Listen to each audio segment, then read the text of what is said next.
Let's talk about Venezuela today. What happened there wasn't about ideology, democracy, or humanitarian concern. It was about resources, power, and control. For a long time, the rules of engagement were simple and familiar. If a powerful country didn't like your president, it didn't walk in through the front door. It armed opposition groups, funded unrest, started civil war, and waited for a coup. Then it showed up later as a partner to help rebuild what it helped destroy.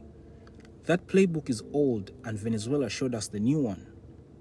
For those that do not know me, my name is Timothy, and we run a WhatsApp group for the Black diaspora, a space where we study the moves shaping the future of Black lives everywhere. We are also working on an upcoming book, The $1 Economy.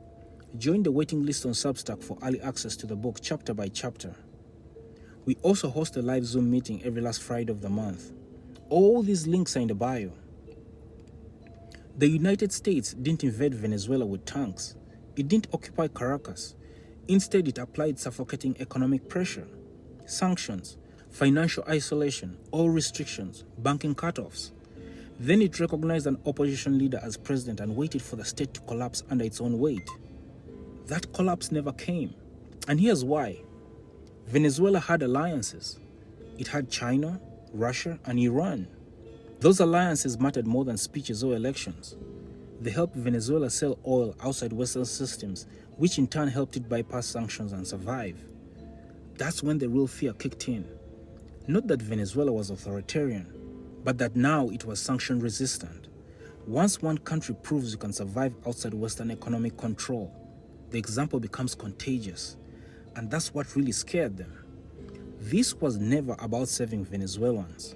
It was about stopping a precedent. Now here's where Africa comes in. Africa holds the resources everyone needs: oil, gas, cobalt, lithium, rare earths, arable land, and water routes.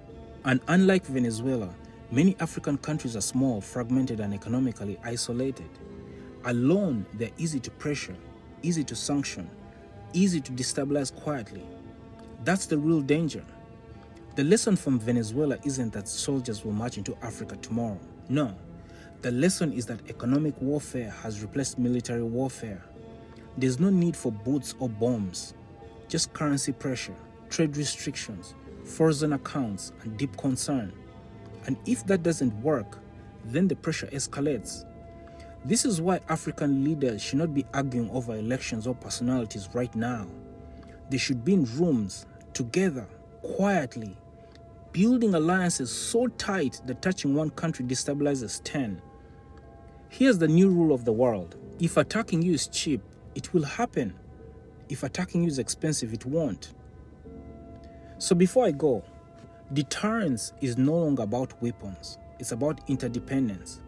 If sanctioning Ghana disrupts Nigerian supply chains, or destabilizing Mali disrupts regional energy, pressuring Angola collapses global mineral markets, then intervention becomes economically suicidal for the rest of the world.